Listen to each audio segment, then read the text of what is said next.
Isa sa masarap na dessert ang chocolate truffles, and for today's video, gagawa tayo using 2 ingredients, condensed milk and cocoa powder. Sobrang dali lang nitong gawin at yung lasa ay talagang masarap. Chewy, sakto lang yung tamis at hindi nakakaumay kainin. Gusto mo rin ba? Tara, luto tayo.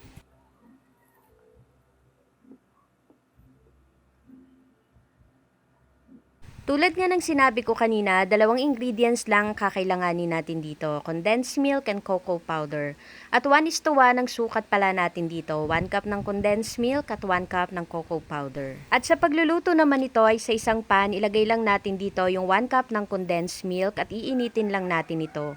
Hindi na po kailangan pang pakuluan. Pag napansin ninyo na medyo umuusok na or nagbabubbles na yung gilid, okay na po yan. Ahunin na natin ito sa kalan, then ilagay na natin dito yung pangalawang ingredient, ang 1 cup ng cocoa powder.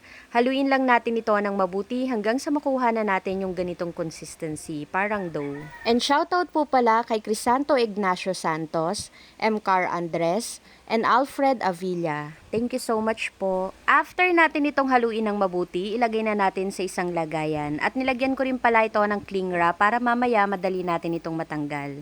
Ilagay natin ito sa chiller at least 4 hours bago natin hiwain. At makalipas ng 4 na oras, pwede na nating hiwain sa gusto nating shape or size itong ating masarap na dessert. Kung napansin nyo po pala, naglagay muna ako ng cocoa powder dito sa paghihiwaan natin ng ating chocolate dessert. Ganon din dito sa ibabaw, nilagyan ko rin ng cocoa powder bago ko to hiniwa. Medyo madikit kasi itong ating ginawang chocolate dessert, kaya importante na lagyan natin ito ng cocoa powder bago natin hiwain. At gano'n lang kadali, meron na tayong masarap, chewy at 2 ingredients na masarap na dessert. Gusto mo rin ba? Tara, kain tayo. Hello everyone! For today's video, isang napakasarap na 2 ingredients chocolate dessert naman ang ating ginawa ngayon. So, wag na natin patagalin, tikman na natin.